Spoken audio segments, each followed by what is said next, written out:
Look at that face. That is not the face of a man hearing shocking news. That is the face of a man thinking, so we're doing this now. Because when someone has no idea what's coming, they don't smirk. The Conservative Party didn't just shoot themselves in the foot today, they blew the whole damn leg off. Kemi Badenoch claims that she has irrefutable evidence of a plot to defect. She didn't fire Robert Jenrick because he was incompetent, she fired him because she was terrified. And while the Tories are screaming about betrayal and psychodrama, Nigel Farage is sitting in a press conference doing, well, just look at the face. So here's Kemi's statement. This morning, I removed the Conservative whip from Robert Jenrick after dismissing him from the shadow cabinet. I was very sorry to be presented with clear, irrefutable evidence, not just that he was preparing to defect, but he was planning to do so in the most damaging way possible to the Conservative Party and his shadow cabinet colleagues. It is my responsibility to protect our party, and faced with that information, I took the only decision that any responsible leader could. Because the British public are tired of political psychodrama. So am I. They saw too much of it in the last government. Now that isn't leadership, that is damage control. She realised her shadow cabinet was about to walk out the door, so she tried to fire him before he could quit. It's the political equivalent of saying, you can't break up with me because I'm breaking up with you. So Kemi said that she had irrefutable evidence. Sounds ominous, right? Sounds like she tapped his phone. But the word is really that Jenrick simply left his draft resignation letter out where people could find it.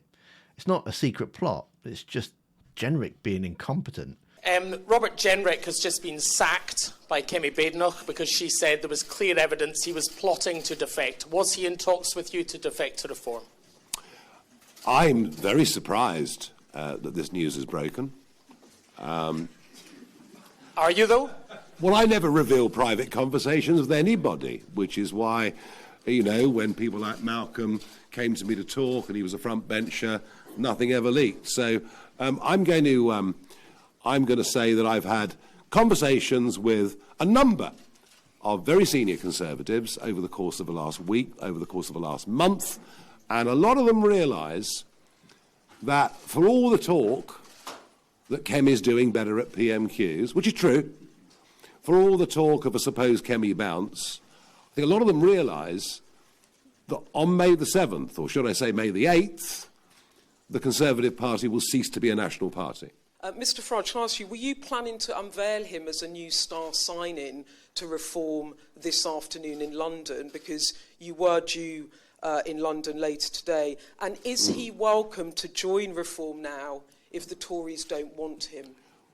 Well, it sounds to me like she's panicked, because, as you know, I am doing a press conference in London this afternoon at about 4:30. Obviously, we had the Nadeem Zahawi defection just the other day. We had the offered defection a few weeks before that. There's been quite a long list of former Conservative MPs that have been joining us.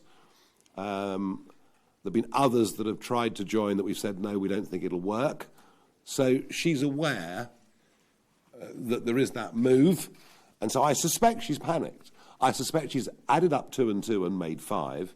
I can confirm, hand on heart, honestly, look you in the eye, I was not going to be unveiling Robert Jenrick at 4:30 this afternoon.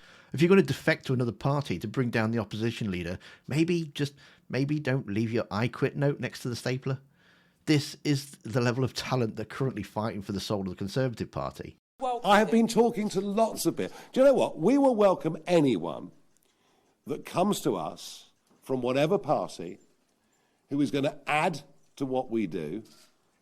It doesn't just see us as perhaps a life raft to save a parliamentary career, but people who want to add to what we have to do, who share our values, who share our beliefs, but equally, who have to be honest about the sheer level of failures of 14 years of broken manifesto commitments. So do you know what? I'll give him a ring this afternoon. I'll give him a ring this afternoon. He ran for leadership. I might even buy him a pint. You never know. He was in the shadow cabinet. Yes. He'd be a big sign-in for you, wouldn't he? He was part of that Tory failure, but the one big tick against his name is that he did resign as immigration minister because of the failures of the government. So that would be a big tick in his direction. I will speak to him this afternoon and see what he wants to do. But here's the funny part. 5 months ago, Nigel didn't want to buy Jenrick a pint. He wanted to bury him. Look at this tweet from last August. Jenrick is a fraud. I've always thought so. Farage doesn't respect him. He doesn't think Jenrick is a saviour. He thinks he's a useful idiot. He knows that taking Jenrick isn't about gaining a star politician. It's just about humiliating the Conservative Party. And he knows he's incompetent. The resignation letter proves it. But Farage doesn't care. He'll take the defection, he'll take the chaos, and he'll take the headlines. He's spent the last 30 years trying to get the Conservative Party to listen to him. They've sneered, they've blocked him, they've called him a clown.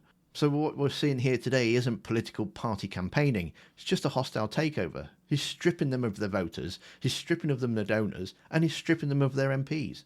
He's not joining the Tory party, he's just replacing it, building what he will eventually call the real Conservative Party in his own image. So Jenrick is out because he can't hide a letter, Kemi is out of control because she's firing people for quitting, and Farage is laughing all the way to the polls. The question isn't whether the Tories can survive this. The question is, why do we let these amateurs run anything at all? And the next time someone tells you there was no plot, watch their face. Because sometimes, just sometimes, the smirk tells you everything.